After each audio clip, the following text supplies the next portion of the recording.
নড়াইলের লোহাগাড়ার মিঠাপুরে মাদক ও সন্ত্রাস বিরোধী বিক্ষোভ মিছিল ও সমাবেশ অনুষ্ঠিত। তথ্য ও ভিডিওচিত্রে শরীফুজ্জামান, নড়াইল প্রতিনিধি। সাথে আছি আমি মাহবুবা ইয়াসমিন শম্পা। এখন দেখুন বিস্তারিত। নড়াইলের লোহাগড়া উপজেলার মিঠাপুর বাজারে মাদক ও সন্ত্রাসমুক্ত ইউনিয়ন গড়ার লক্ষ্যে বিক্ষোভ মিছিল ও সমাবেশ অনুষ্ঠিত হয়েছে। রবিবার 14 জুন বিকাল 5টায় নলদী ইউনিয়ন বিএনপির আয়োজনে ঐতিহ্যবাহী মিঠাপুর বাজারে এ বিক্ষোভ মিছিল ও সমাবেশ অনুষ্ঠিত হয়।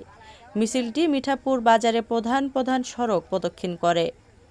মিছিল শেষে সমাবেশে বক্তব্য রাখেন নড়াইল জেলা বিএনপির সাবেক সহ-সভাপতি, লোহাগড়া উপজেলা বিএনপির সাবেক সাধারণ সম্পাদক ও নলদী ইউনিয়ন পরিষদের সাবেক চেয়ারম্যান মোহাম্মদ আসাদুজ্জামান, নলদী ইউনিয়ন বিএনপির সভাপতি মোহাম্মদ জিল্লুর রহমান, যুবদল নেতা মোহাম্মদ তরিকুল ইসলাম, মোহাম্মদ জান্নাতুল বিশ্বাস, ছাত্রদল নেতা মোহাম্মদ খায়রুল ইসলাম, মোহাম্মদ শফিকুল ইসলাম সহ প্রমুখ।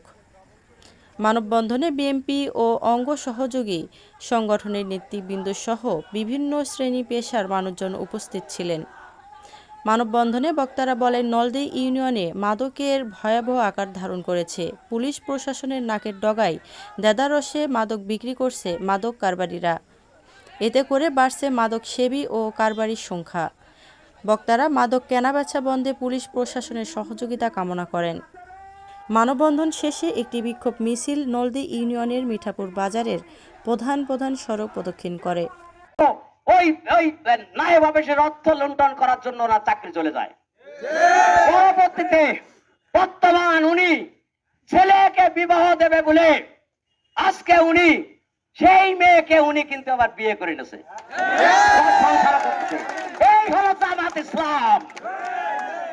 আজকে তারা বড় বড় কথা, পাখি মোল্লার ভাইপো তুহিন, উনি বড় নেতা হয়েছে, উনি বিরাট সমন্বয়ক হয়েছে, উনি বিরাট আলিবদ্দি খান হয়েছে।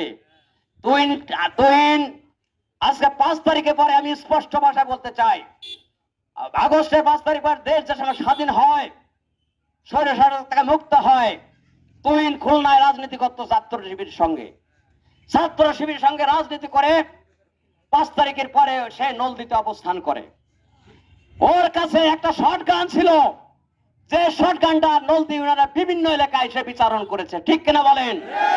এই রাজু করেন দেখেন, সবাই জানে তার হাতে অস্ত্র ছিল। এই শটগানটা কোথায়? এই শটগানটা আপনাদের দিতে হবে। তুহিন মোল্লা, এই শটগানটা আপনার দিতে হবে। আজকে নলদী ইউনিয়নের ভারপ্রাপ্ত কর্মকর্তা